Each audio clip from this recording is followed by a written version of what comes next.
Hello, my name is Simonaz, and welcome to another Simonaz Guide video.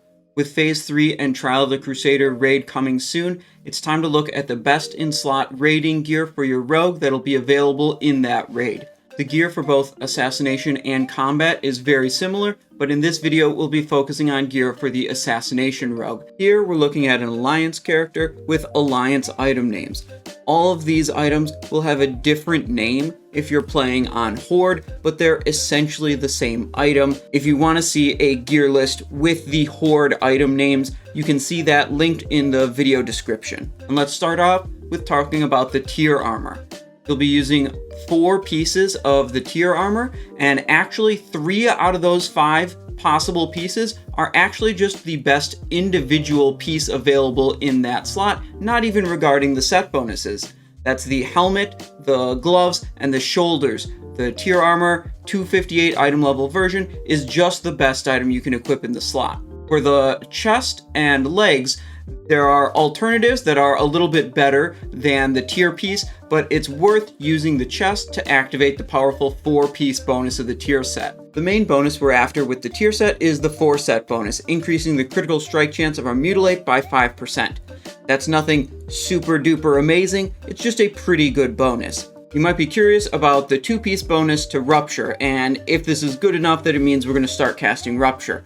And the answer is no, not really. It's a very low chance to trigger, it's just not that good. Helmet, the gloves, and the shoulders. The tier armor 258 item level version is just the best item you can equip in the slot. For the chest and legs, there are alternatives that are a little bit better than the tier piece, but it's worth using the chest to activate the powerful 4-piece bonus of the tier set.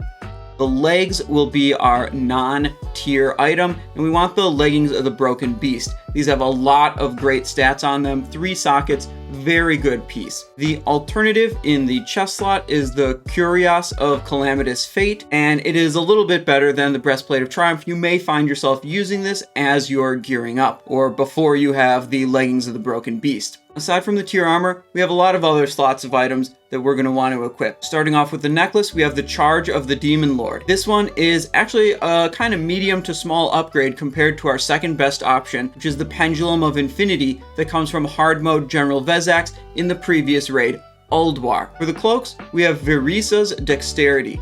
This is the hard to get item of the phase. This comes from clearing 25-man heroic Trial of the Crusader without wiping a single time. If your group wipes even once, you're not going to get a chance at this item level 272 cloak. For the bracers, we have Bracers of Dark Determination. These come from Anubarak. They're pretty good with 2 sockets on there. They're very nice. Your second best option is going to be Solar Bindings from Algalon in Ulduar 25-man. For the belt, we have Belt of the Merciless Killer, another really good option. The second best option is simply the non-heroic version of this, but if you're clearing on heroic mode every week, you'll never have a chance to see the non-heroic version of this. So aside from that one, the second best option would be the Soul Devouring Cinch from Ulduar 10-man, hard mode, Yogg Saron, or now you'll be able to buy it with the new Sidereal Essence currency from the Titan Rune Beta heroic dungeons. As we mentioned earlier, Leggings of the Broken Beast are for our leg armor. Then for the boots, we have Treads of the Ice Walker. These are really good. Your other option is Acid Maw Treads. Now the Acid Maw Treads, the Soul Devouring Cinch, and the Solar Bindings that are all your second best option, wrist, belt, and boots, they all have expertise on them. You can tolerate having one of these second best pieces in, and then you change your gear around. You cannot tolerate having 2 or 3 of them because it'll put you way over your expertise cap. So as you're gearing up, keep in mind that having one of these second best options that has expertise on it is pretty okay and not a big deal, but having 2 of them becomes incredibly bad because you end up wasting a lot of expertise stat. Moving on to the ring, the only new ring for us this phase is going to be the Ring of Callous Aggression. This one's pretty good. The other ring slot is still going to be occupied by Brand's Signet Ring from the previous phase.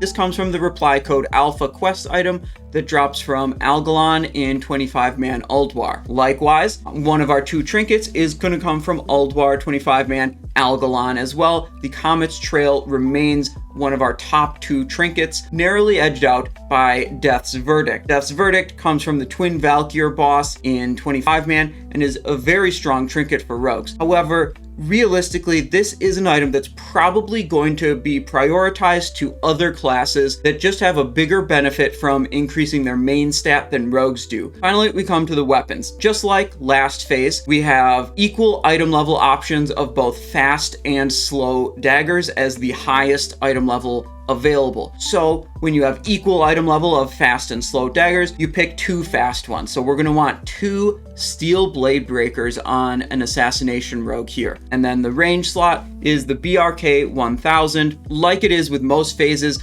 there's a lot of different ranged weapons and they kind of don't matter. You know, we're not using the weapon DPS on these, we're just using them for their secondary stats. While this is the best, don't worry too much about getting it, because there's a lot of other options that are very similar in performance. When it comes to the weapons, I want to give a little bit more detailed of a breakdown. Here in the weapon section, I have a ranking of the top 10 weapon combinations, starting off with, double steel blade breaker. If you don't have 2 blade breakers, you could switch in a twin spike, which is a Gouge of the Frigid Heart for Horde, or a blade twister, or a boot blade, or maybe you don't have any blade breakers, you can go blade twister twin spike, and then finally you come to double blade twister, which is the best in slot combination from previous phase.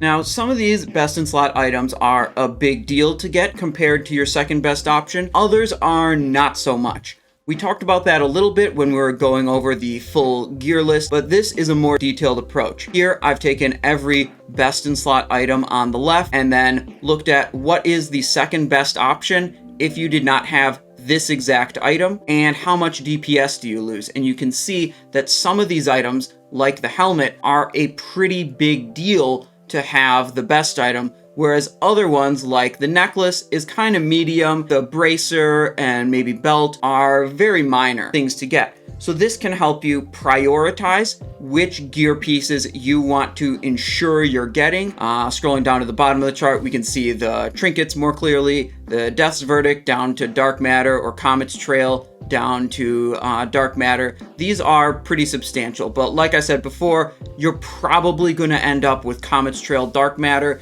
and Death's Verdict's likely not going to be something prioritized to rogues. For the weapons, not a big difference going from double blade breaker to blade breaker plus twin spike, and that's all you need to know about your Assassination Rogue best in slot gear for phase 3.